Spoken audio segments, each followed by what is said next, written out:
একদিন নবী হজরত ইদ্রিস আলাইসাল্লাম তার ইবাদতখানায় আল্লাহর ইবাদতে মগ্ন ছিলেন। এমন সময় এক ব্যক্তি তার নিকট আগমন করল। তিনি তাকে বিদেশি মেহমান মনে করে অভ্যর্থনা জানালেন এবং নিজের কাছে বসতে জায়গা করে দিলেন। মূলত ওই ব্যক্তি ছিল মালাকুল মউত হজরত আজরাইল আলাইহিস সালাম, কিন্তু হজরত ইদ্রিস আলাইহিস সালাম তার টেরই পাননি। হজরত আজরাইল আলাইহিস সালাম এসেছেন হজরত ইদ্রিস আলাইহিস সালামের সাথে ভ্রাতৃত্বের সম্পর্ক স্থাপন করার জন্য এবং এর পূর্বে তাকে দুটি পরীক্ষা করার জন্য। ইদ্রিস আলাইহিস সালামের অভ্যাস ছিল তিনি সবসময় রোজা রাখতে পছন্দ করতেন এবং প্রায় সময় তিনি রোজা রাখতেন। ওই দিনও এর ব্যতিক্রম ছিল না। হজরত ইদ্রিস আলাইহিস সালাম রোজা অবস্থায় ছিলেন। সারাটা দিন অতিক্রম করার পর সন্ধ্যার সময় যখন ইফতারের সময় ঘনিয়ে এলো, তখন ইদ্রিস আলাইহিস সালাম নিজের জন্য এবং মেহমানের জন্য খাবারের ব্যবস্থা করলেন। ইদ্রিস আলাইহিস সালাম ইফতারের মাধ্যমে খাবার খেলেন, কিন্তু মেহমান কোনো খাবার খেলো না। যদিও ইদ্রিস আলাইহিস সালাম তাকে বারবার খাওয়ার জন্য অনুরোধ করে বললেন, ভাই এখান থেকে খাবার গ্রহণ করুন, কিন্তু উক্ত মেহমান কোনো খাবারই গ্রহণ করেননি। কেননা তিনি তো সাধারণ কোনো মেহমান নন, তিনি হলেন আল্লাহর ফেরেশতা হজরত আজরাইল আলাইহিস সালাম। আর ফেরেশতাদের স্বভাব হচ্ছে তারা আমাদের মতো খাবার খায় না।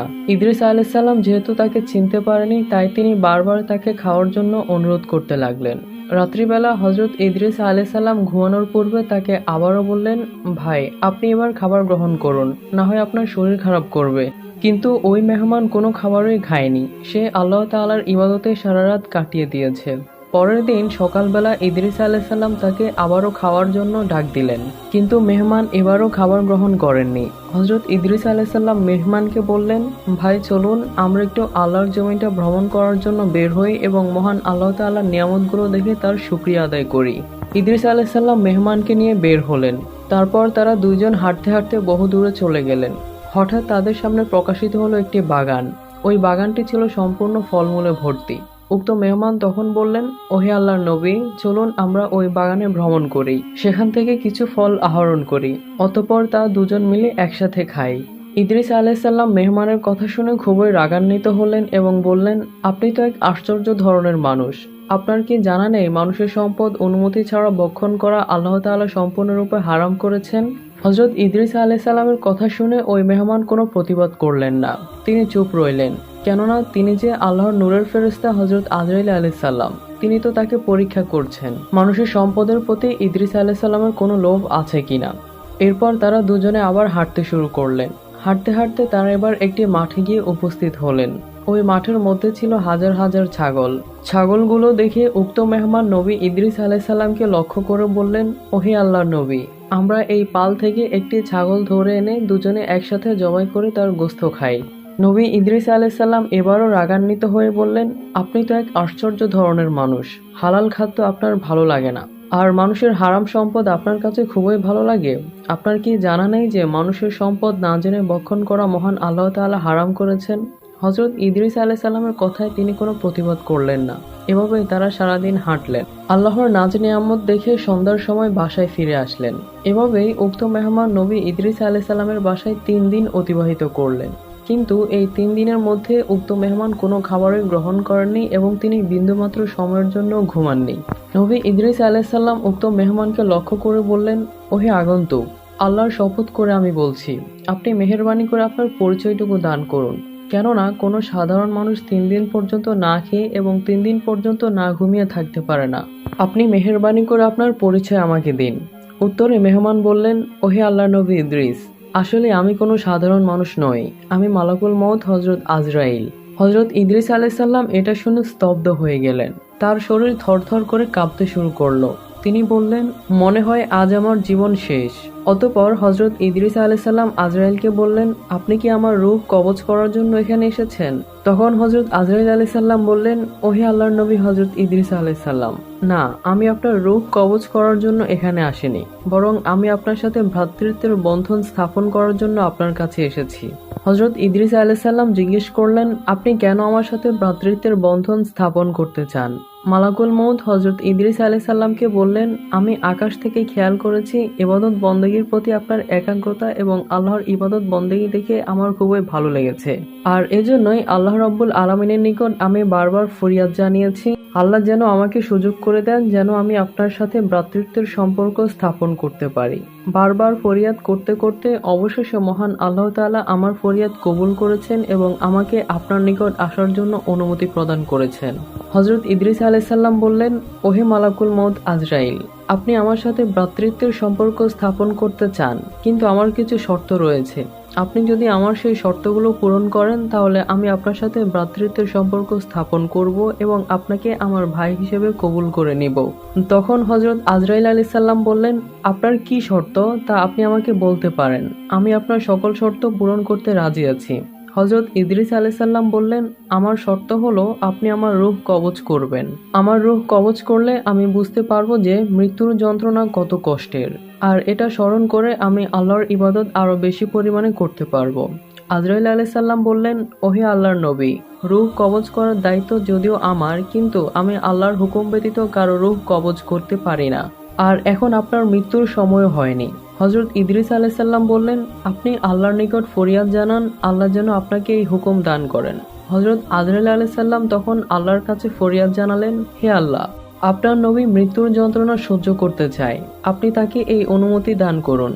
যখন মালাকুল মউত হযরত আজরাইল আলাইহিস সালাম নবী ইদ্রিসের পক্ষ হয়ে আল্লাহর কাছে ফরিয়াদ জানালেন, আল্লাহ রাব্বুল আলামিন তখন ইদ্রিস আলাইহিস সালামের রূহ কবজ করার জন্য আজরাইলকে অনুমতি দিলেন।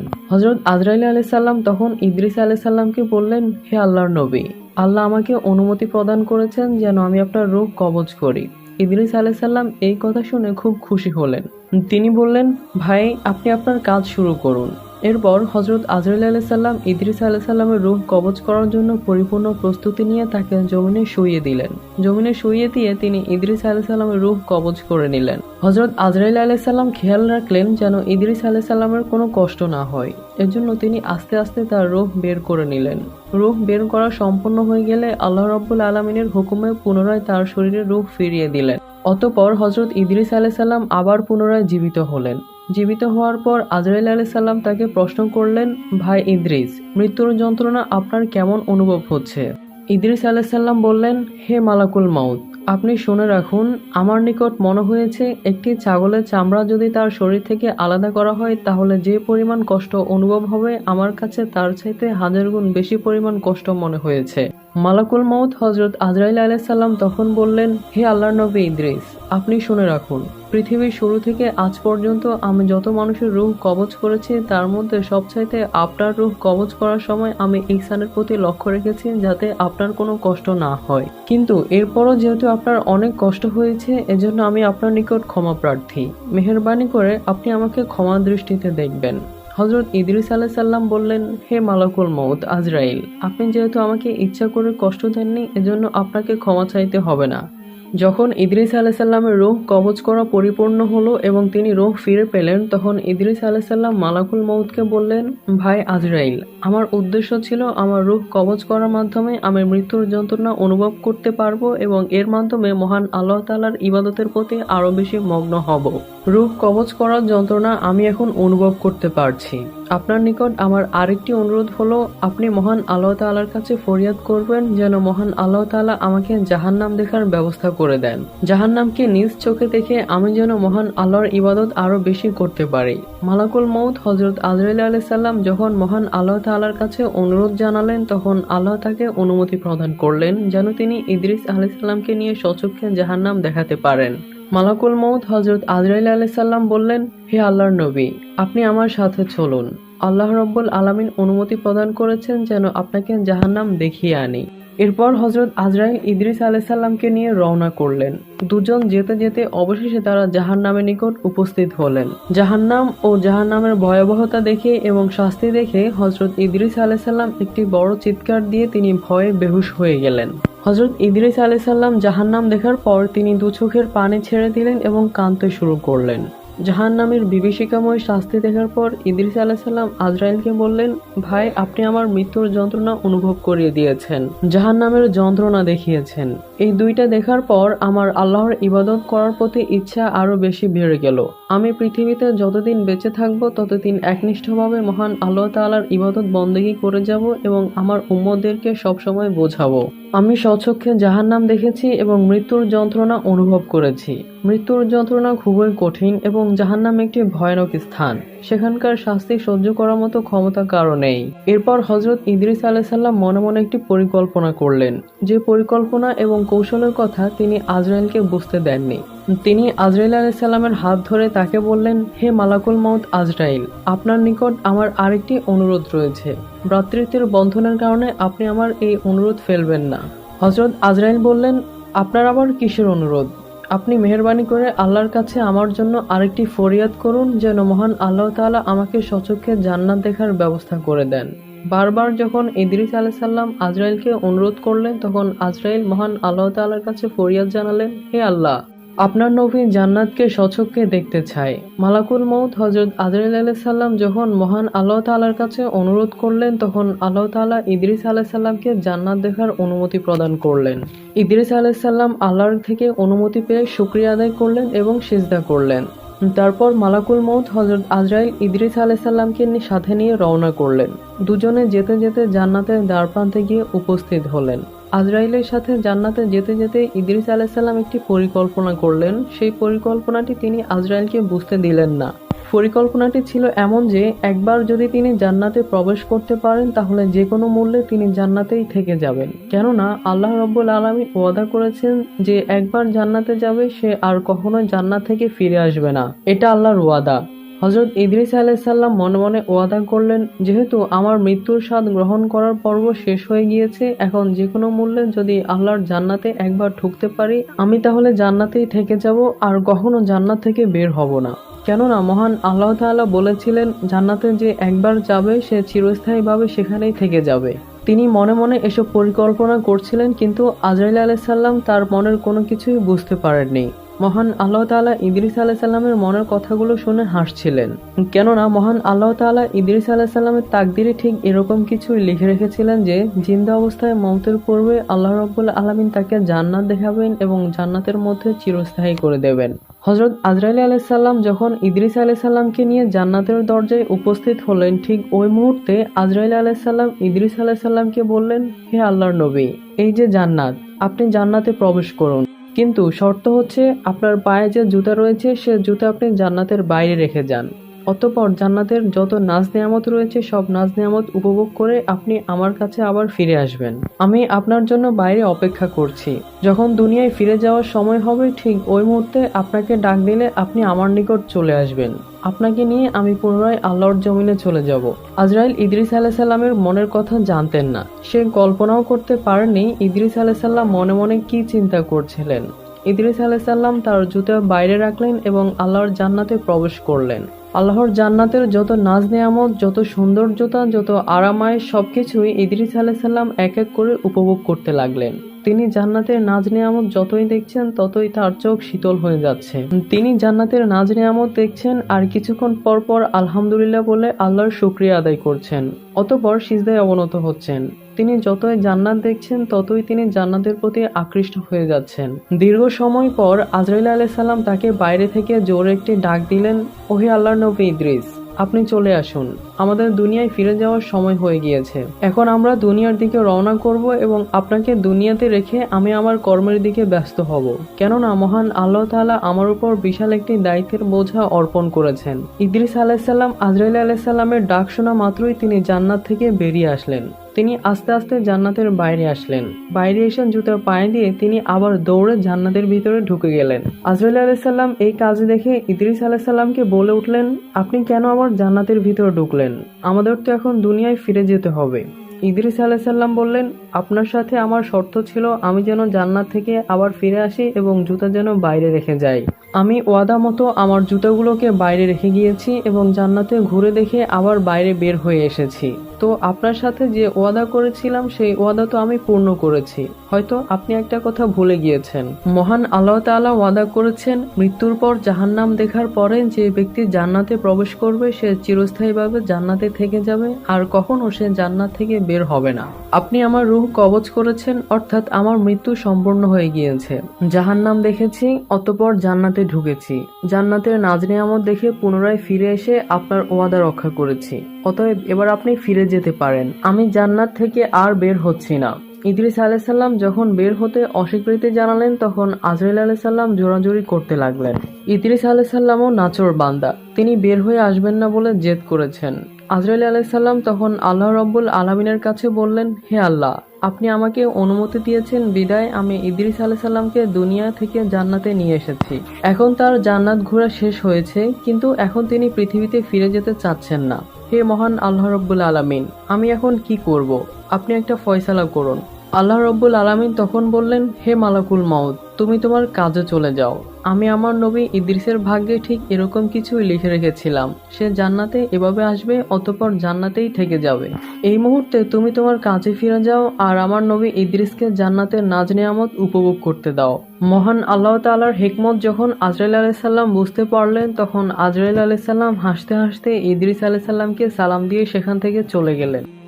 হযরত ইদ্রিস আলাইসাল্লাম হলেন প্রথম মানব যাকে মুজিজা হিসেবে জ্যোতির্বিজ্ঞান ও অঙ্কবিজ্ঞান দান করা হয়েছিল। তিনি সর্বপ্রথম মানব যিনি আল্লাহর ইলহাম মতে কলমের সাহায্যে লিখন পদ্ধতি ও বস্ত্র সেলাই শিল্পের সূচনা করেন। তার পূর্বে মানুষ সাধারণত পোশাক হিসেবে জীবজন্তুর চামড়া ব্যবহার করত।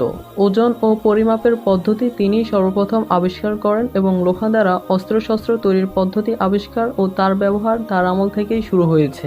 তিনি অস্ত্র নির্মাণ করে কাবিল গোত্রের বিরুদ্ধে জিহাদ করেছিলেন। তিনি হলেন ইসলামের নবী নূহ আলাইসাল্লামের দাদা। তার আসল নাম হলো ইনোখ, ইদ্রিস তার উপাধি।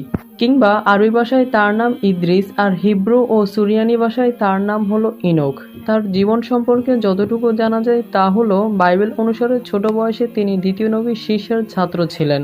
বড় হওয়ার পর আল্লাহ তাকে নবুয়ত দান করেন। তখন তিনি আদম আলাইসাল্লামের উপরে অবতীর্ণ শরীয়ত ত্যাগ করতে মন্দ লোকদের নিষেধ করেন। অল্প কিছু লোক তার আহ্বানে সাড়া দিয়ে সৎ পথে ফিরে আসলো, আর অধিকাংশ মানুষই তার বিরোধিতা করলো। তাই তিনি তার অনুসারীদের নিয়ে দেশ ছেড়ে যেতে মনস্থ করলেন। কিন্তু তার অনুসারীরা মাতৃভূমি ছাড়তে গড়িমসি করে বলল, বাবেলের মতো দেশ ছেড়ে গেলে এমন দেশ আর কোথায় পাবো? উত্তরে তিনি বললেন, যদি আমরা আল্লাহর জন্য হিজরত করি তাহলে আল্লাহ আমাদেরকে এর চেয়ে উত্তম প্রতিদান দেবেন।